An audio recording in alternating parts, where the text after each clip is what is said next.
Di sini saya akan menjelaskan ke kalian contoh ya. Contoh penyusunan formula yang benar itu seperti apa. Ya.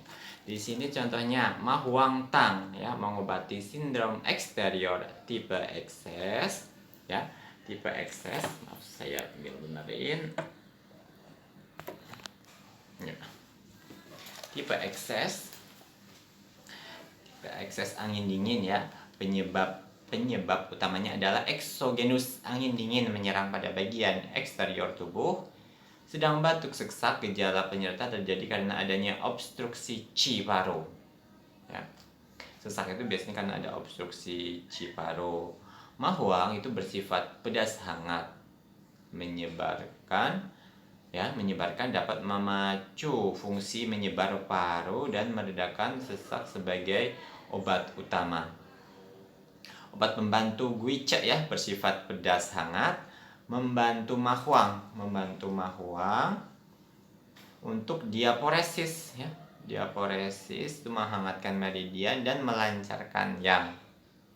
Obat penyerta Qingren atau bersifat pahit, menurunkan Qi-paru, menghentikan batuk sesak khusus mengobati gejala penyerta.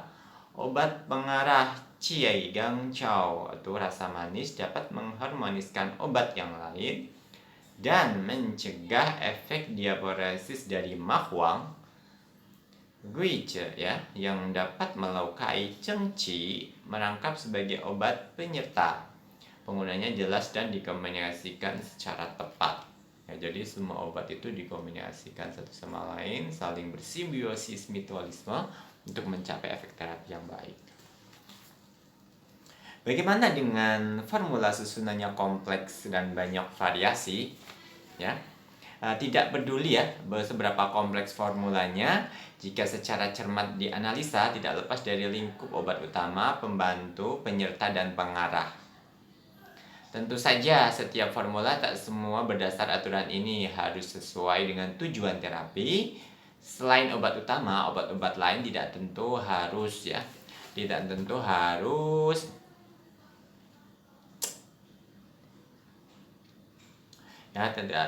lengkap maksudnya.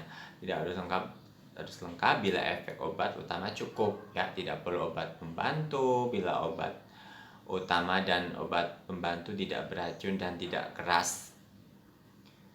Juga tidak perlu obat penyerta ya, sama halnya tidak perlu obat pengarah bila obat utama dapat mengarah pada lokasi penyakit.